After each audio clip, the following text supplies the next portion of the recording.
So, yeah, I'm here with Sara Kollig, who is a really great oil painter and seamstress and multimedia artist. But if you want to start off by just talking about like where you're originally from and where you've lived, and like just say your name and your artist name and such. My name is Sara Kollig. I was born in Minnesota, in Minneapolis, and I lived there until I was 2, and then my parents moved us to Memphis, Tennessee, a suburb of Memphis, Tennessee called Germantown, and I lived there until I was about 12, I believe. 12, yeah, and then we moved to Michigan after that, and we lived in the country at first. We had some acres and we had horses, and then we moved to a more like suburby region. But I was in the suburbs most of my life, and I did live like pretty sheltered type of childhood. And yeah, I remember moving when I was 12 was a huge thing for me because I had all my friends in Tennessee, and I really mourned moving, I guess, to Michigan because I didn't know anyone up there, and that was a totally new environment for me. And yeah, I grew up there. I was always a pretty eccentric person, even when I was young. I would wear like all these different crazy outfits to school. I would wear wigs to school, which wasn't very common for people in my school to wear wigs and stuff. And yeah, I kind of I remember when I was younger, I never wanted to be put into a box. Like, I never even wanted to call myself an artist until I was like 2 years out of high school, when I was like 19 or 20 or so, because I was like, that'll be too limiting to call myself an artist. Then people would just see me as an artist and not anything more than that. And I never wanted to put myself into a box that way. But you know, now that I'm getting older, the title's like useful, and I'm proud of it. But yeah.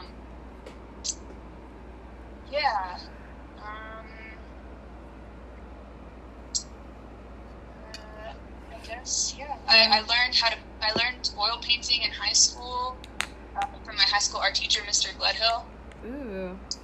And I'll be forever thankful for him because of that. He was a really great teacher, and he always let me like work late after hours. I would be in there working on my paintings, and he just let me. It was like an escape for me. Mm-hmm. You know, because my home wasn't always the safest place. Like, we had everything we needed, but my mom was quite emotionally. She has a bit of like an emotionally destructive personality.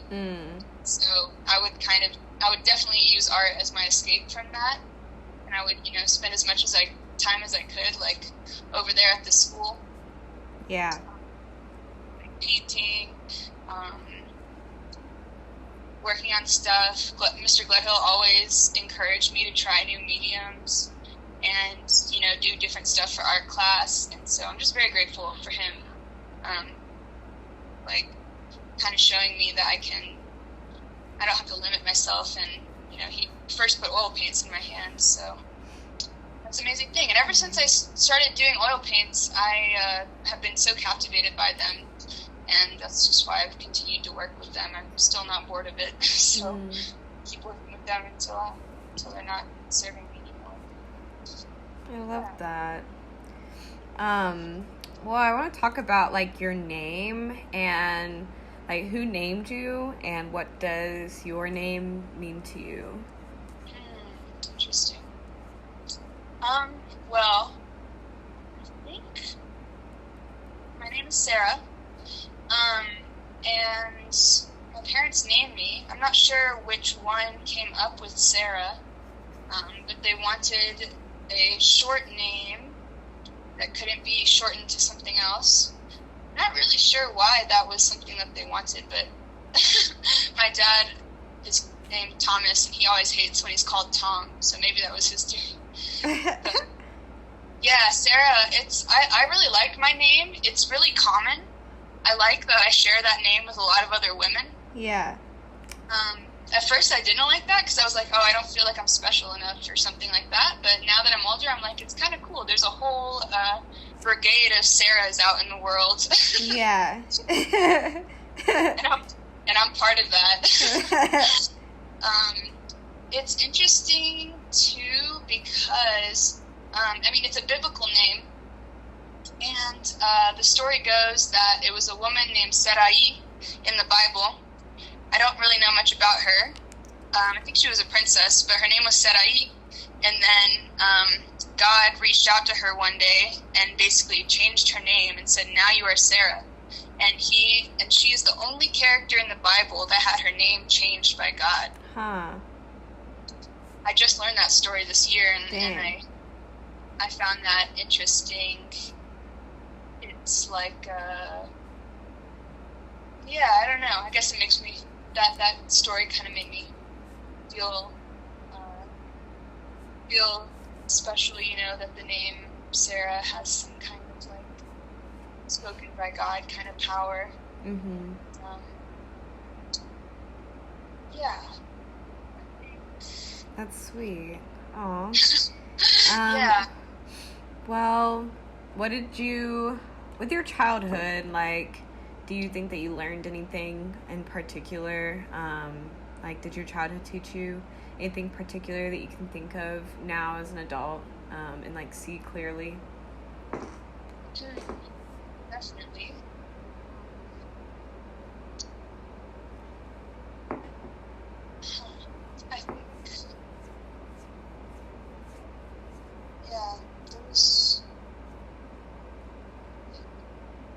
I think my childhood, it's taught me positive things and negative things. Mm-hmm.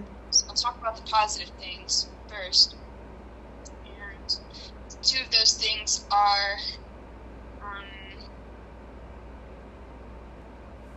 I guess, playfulness and, I'm trying to think of the right word for this. Unlimitedness. Yeah. Like the fact, being a child, your whole life is laid out in front of you, and you can take it in so many different directions. And I was very blessed with a childhood where I felt like I had many options available to me. And I was always someone who wanted, like I told you, I never wanted to fit into a box. Like as a child, I saw that there's so much multiplicity and connection between different things. Like I still am very interested and passionate about physics and math, and I felt like learning about that stuff made me feel like anything was possible, and anything is possible for myself as an individual, depending on what I cultivate and what I learn and what I direct my energy towards. And it also taught me, that same mindset makes me feel like now transformation is possible. Transformation is possible at any stage of your life. At any point you can decide to be new. And in a way, even if you have all this baggage, you can still wake up and decide to make different decisions and pursue a different path and that kind of thing. And that seems, it seems like freedom to me, and it's part of my childhood. And inquisitiveness, I guess, and and playfulness too is important. The ability to be in awe of the world and have fun with the world, because that's such a big reason why we're here on Earth, is to have fun. I think. And it's very underrated. People grow up and they think that they're not supposed to have fun anymore, but playfulness and having fun is where I find a lot of creativity as well. And yeah, I just want to live my life in a way that's just and like pleasurable to me. I love that. I mean, yeah, that kind of leads me to the next question is like what motivates you to create? So you said like playfulness and like being like interacting with the world motivates you or inspires you. What else motivates you to create? Yeah, I think another thing from my childhood that's carried over now, like my biggest reason to create, I guess, is like a search for truth. When I was younger, I was always even in my childhood, I was very interested in a search for truth and knowledge. Like, I grew up in the Protestant Methodist Church, and I was always just like inquiring about it. And that led me to a point where I changed my religious beliefs. But I still continued to question, like, up until now, and I still seek out new information in different forms, like when I was younger, I thought information mostly came in the form of, like, books and school learning, but you can find information in so many different places. Like, with art, you can draw information out of your soul that you didn't even know that was in there. Yeah. And so I feel like, I see everything going on in the world, and it's so hard to make sense of it, and it's so hard to make sense of what's going on inside me.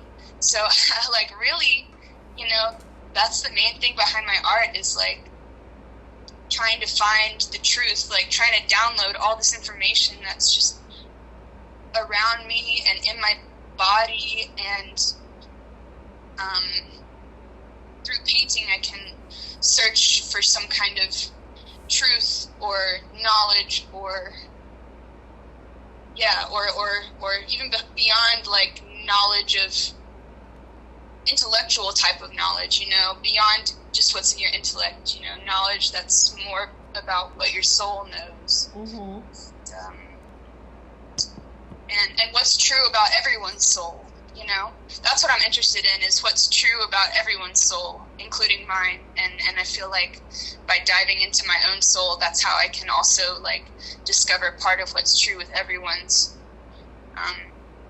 And so that's why, like, through that search for knowledge, there's things of the world that make me so angry and so sad. And I mean, rage is something that I, like, when something in the world happens or in me happens and it makes me mad, like, I just need to paint it to try to make sense of it. And I mean, so it feels like a bunch of different emotions can go into that search, because it's like I feel this emotion and now I'm trying to process and understand it. And I think that's honestly the main thing that I can say, like, that kind of unifies a lot of my work, is that search for truth. I love that.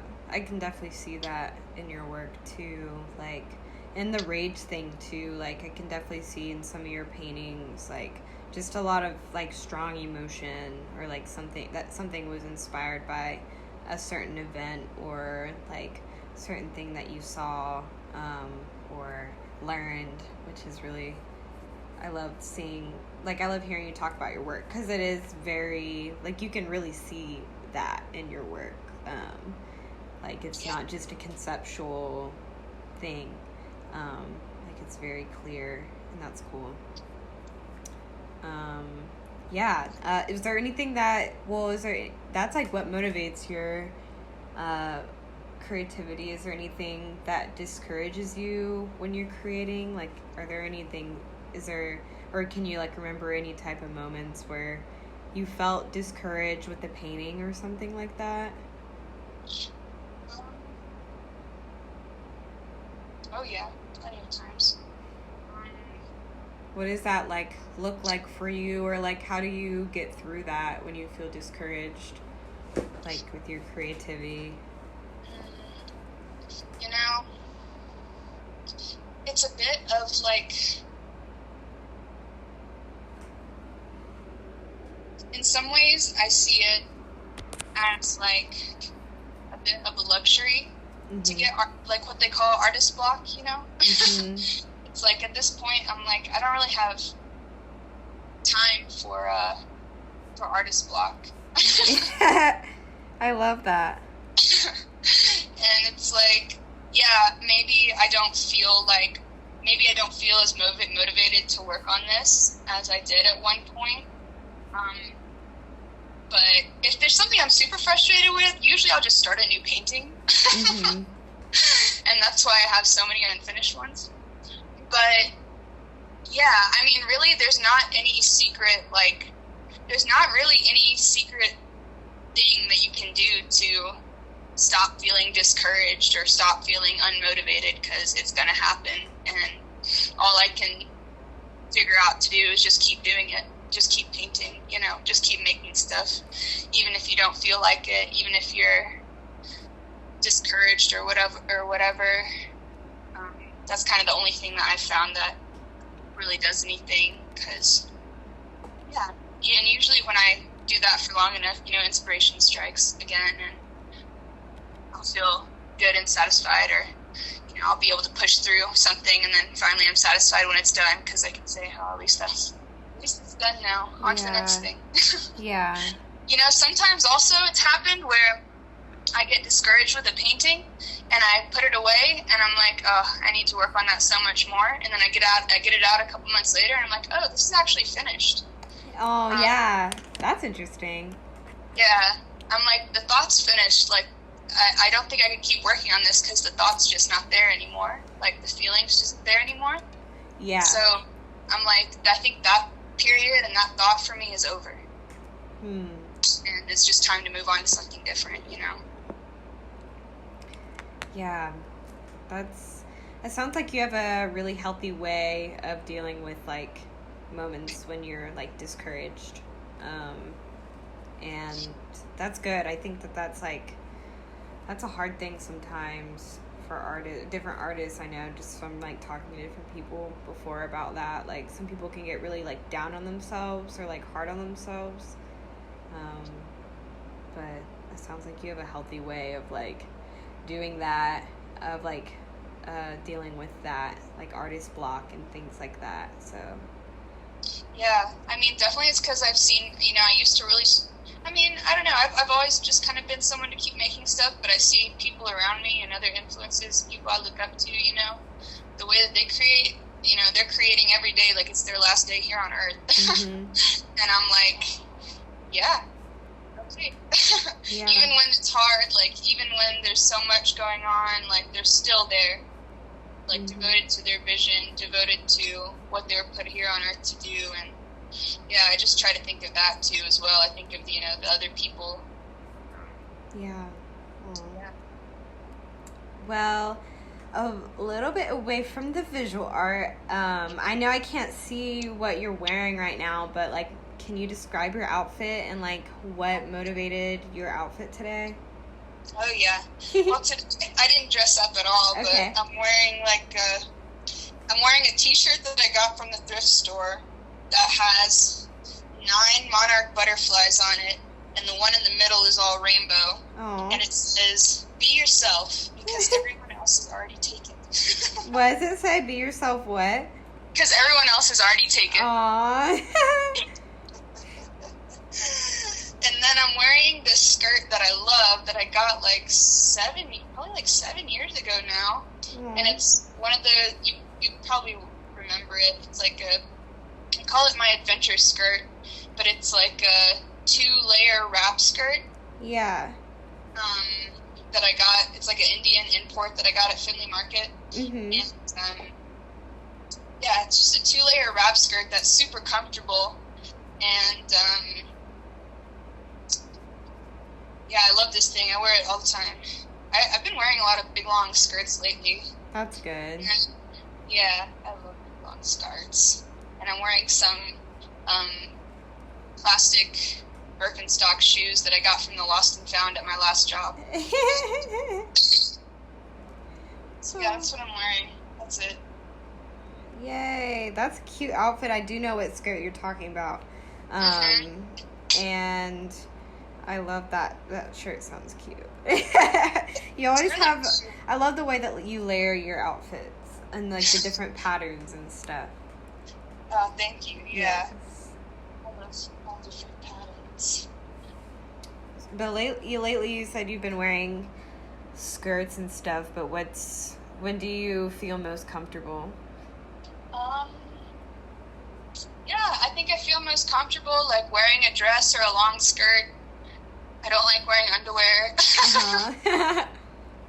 I like just, I like having all the air going through. Same. Long skirts make me feel good. And yeah, I like wearing long skirts with a little shirt. Yes. That's kind of my MO, That is so comfy. And yeah. Mm. Trying to think. Yeah, people here dress kind of like, I don't know. Sometimes I've enjoyed like playing with makeup more lately. Yeah. Because usually I just go barefaced, but I've been doing more makeup. I think it's because so many of the people here that I know are like super hippie, earthy types, so no one wears makeup, so it just makes me want to be super extra. Yes. I love that. So I've been playing with that, and yeah, and then I always love wearing custom stuff or from designers that I know personally. Mm-hmm. It's always the best. I agree. Yesterday I went for a yard sale, and I got some really nice stuff. I got this really cute shirt that's like says honey in like all like rhinestones. Oh my gosh. In like the Bratz font, and it's so cute. Oh, that is so cute. Yeah. It's been waiting for you. I know. It really was. But yeah, that's cool. I love that you're playing with the makeup. I was kind of thinking about doing that again, but I feel like a lot of people here wear makeup, so it's always like, it's like, I don't know, like I really like wearing no makeup too. It just feels like good, but it's really fun to like play with makeup and like draw on your face and stuff. Right? Yeah. Yeah. Well, when do you feel most beautiful? This is the last question I have on here, but when do you feel most beautiful? Okay, let me think.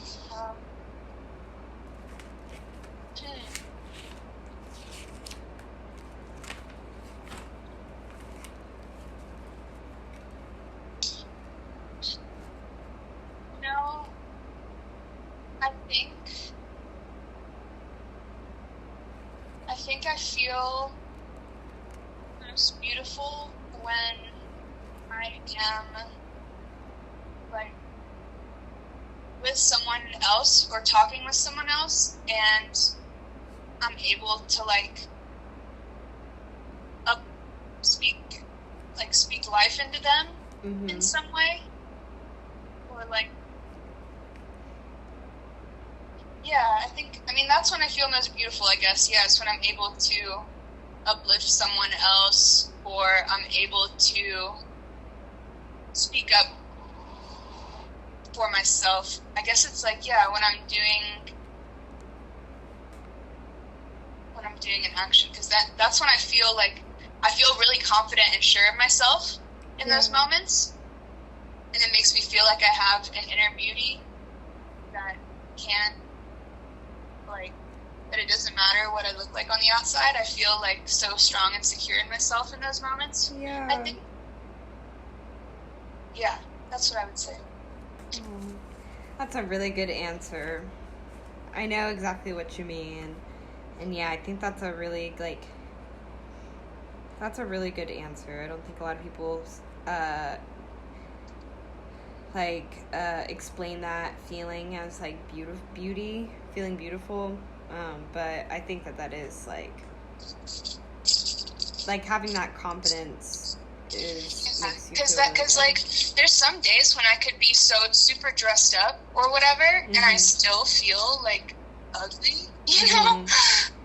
Yeah. or like don't feel confident. And I was just thinking about like one of the times that I really feel like to my core, it's just like when when I'm doing something that's just super aligned with who I am, and doing something positive in this world, beauty with actions, that's definitely the most important thing.